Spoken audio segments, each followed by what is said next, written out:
देखो, सबसे पहली बात हमारी कमजोरी क्या है? हम परेशान हो जाते हैं। संसार में देखो तो परेशान, परमार्थ की तरफ देखो तो हम परेशान हो। ये हमारा आदत स्वभाव बन गया परेशान होना। थोड़ा सा धैर्यवान बनो, गंभीर बनो।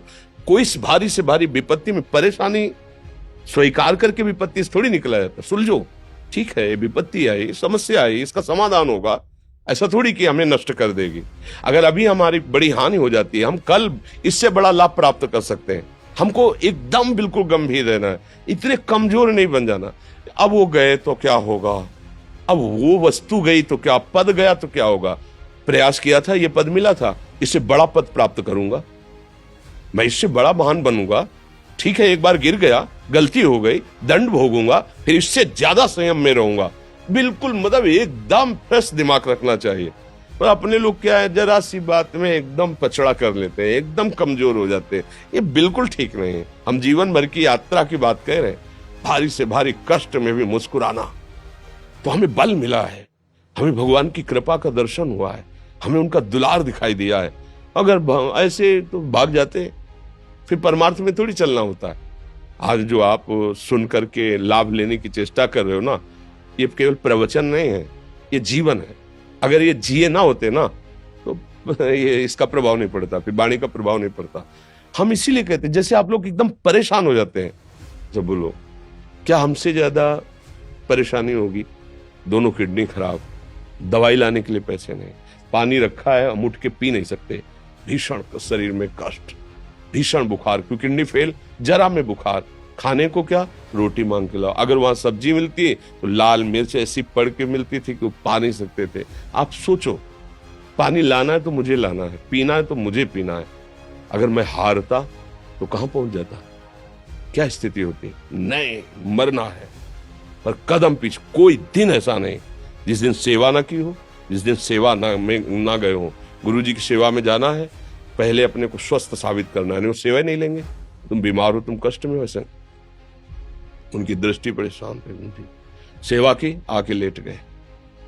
फिर हिम्मत की, अपनी श्री जी की सेवा की, मधुकरी नहीं गए, 3-3 4-4 दिन भोजन नहीं गए, पर सेवा नहीं छोड़ा, दिनचर्या नहीं छोड़ी। और उसका प्रधान कारण संयम, ब्रह्मचर्य, भगवत आश्रय, नाम जप, कभी हारने नहीं दिया। अभी भी थोड़ी देर बाद डायलिसिस शुरू होगा। हारने, आपको हारे हुए नजर आ रहे हैं? शरीर में पीड़ा है, किडनी फेल है, ऐसा तो हम स्वस्थ बैठे हैं, पीड़ा है, बार बार प्यास लगती है, थोड़ा थोड़ा पानी मिलता है, लेकिन हम आनंदित हैं, हम प्रसन्न हैं। हम लड़ाई में हारे नहीं हैं, ना हारेंगे, हम जीत चुके हैं। हम अपने मालिक के भरोसे में अपना संवाद, तो वो, ये हम अपनी बड़ाई नहीं बता रहे, हम आपको बता रहे समस्या। सोचो, तुम्हारे पास तो माँ है, भाई है, बहन है, परिवार है, कोई ना कोई तो है ना। मेरा किसी ने कभी जीवन में ध्यान भी नहीं दिया। क्यों? बचपन से बाबा जी बन गए, किसी से प्यार नहीं, किसी से संबंध नहीं, कोई जानकारी नहीं, हम कहाँ हैं, वो कहाँ है, किसी से कोई मतलब नहीं। अच्छा, जवान साधु कौन श्रद्धा करे? कभी गांव जाने की हिम्मत नहीं पड़ती कि रोटी मांग ले, पता नहीं लोग क्या सोचेंगे, क्या भावना कर ले। हम दरवाजे पे खड़े हैं, क्या कैसी भाव, तो जो हमारे सामने आकाश वृत्ति से आया यौवन अवस्था में, वही पाया, अन्यथा भूखे रह गए। जब हम हर समय अपने को विवेक के द्वारा सावधान रखे, तो हम कभी निराश नहीं हुए, कभी उदास नहीं हुए, कभी ऐसा नहीं लगा कि यार हम दुखी, कभी नहीं लगा। उसी का फल है कि उस सुख का संकेत मिल गया जहां दुख की निशानी भी नहीं है। वही उसी के बच्चे हो, हम सब उसी धातु से बने हुए हैं। हम इतना क्यों परेशान हो जाते हैं? हम ये देखते हैं, अपने लोग थोड़ी बात बिगड़ गई परेशान, नहीं बिगड़ी तो बिगड़ जाने की संभावना में परेशान है। आज सुख है, लेकिन कल सुख छिन जाएगा, तो हम आज के सुख में सुखी ना होकर कल के दुख की आने की संभावना में हम भयभीत हो। मतलब क्या हमारी सोच रह गई?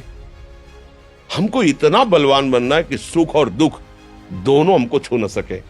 भारी से भारी सुख की व्यवस्था है तो अहंकार नहीं, हर्षित होकर किसी का अपमान न करे कि हम धनी, हम पदाधिकारी, अमुक।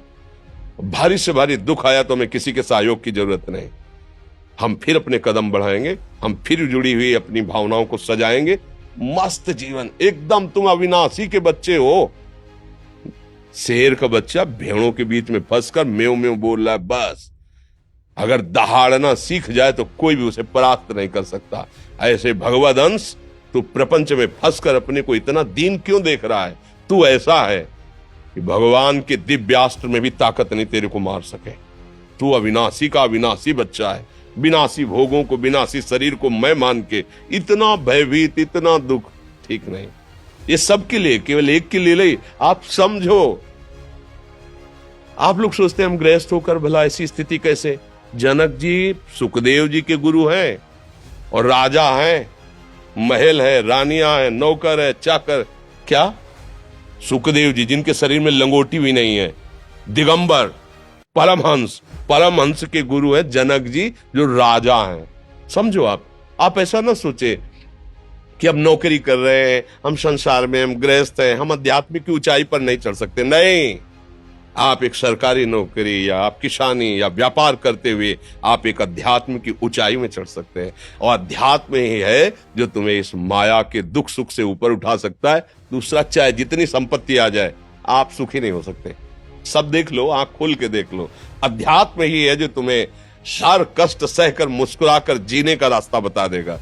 कि आप आनंदित हो जाओगे, कुछ नहीं बिगड़ा। अध्यात्म है तो कुछ नहीं बिगड़ा, अध्यात्म नहीं है तो कुछ नहीं बना, कुछ हाथ नहीं लगने वाला।